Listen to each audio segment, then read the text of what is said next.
Mayong gabi ay mga ka-revelation, ani sa kita sa pagtuon sa ato nga Bible verse nga minubo. Samtang dili pa kita matulog, magtuon kita sa balaan nga kasulatan. Kahibalo ba kamo nga adunay usa ka tawo na record nga pinakataas sa pagkakaroon na Guinness record pagyud kini sa tuig 2025 ang pinakataas nga tawo. So ang atong makita kasagaran sa basketball 6'9", 6'11", 7 o naay 7'7". Apan sa pagkaron adunay usa ka tawo nga ginganlan kini siya si Sultan Kusin. Didto kini nahitabo sa Turkey. Unya ang iyang pangidaron 42 ang iyang edad. Og nagka-height kini siya og 8 feet 2.8 inches. Og gi-convert sa meter 2.51 meters. Sumao ni ang iyang kitason nga tawo ug mao kini ang na-record sa pagkaron sa tuig 2025. Apan nahibalo pa kamo aduna pa'y usab na record sa Biblia nga pinakataas nga tao.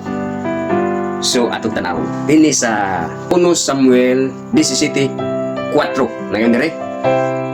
Og may migula nga usa ka batugan gikan sa kampo sa mga Pilistihanon nga ginganlan si Gulayat.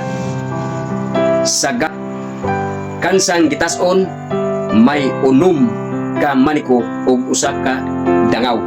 So kini mga maniko-maniko sa Biblia atong tan-awon o ato i-translate sa by feet to meter.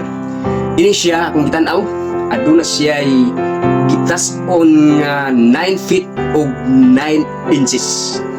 I-convert sa meter 2.97 meter. So pinakataas na mga ka-revelation nga atong nahibaluan nga kaniadto ug karon aduna di ay nga-record nga mga taas nga mga tao. Kaniadto ang na-record sa Biblia si Gulayat gikan sa Pilistihanon dito sa Gat. Unya sa pagkaron ang record sa nga modern record nga pinakataas nga tao si Sultan Kusin. So mao ning atong minugbo nga Bible verse ning tagna sa gabion. Magaingon ako kaninyo. Maayong gabi sa tanan. Oh, God bless.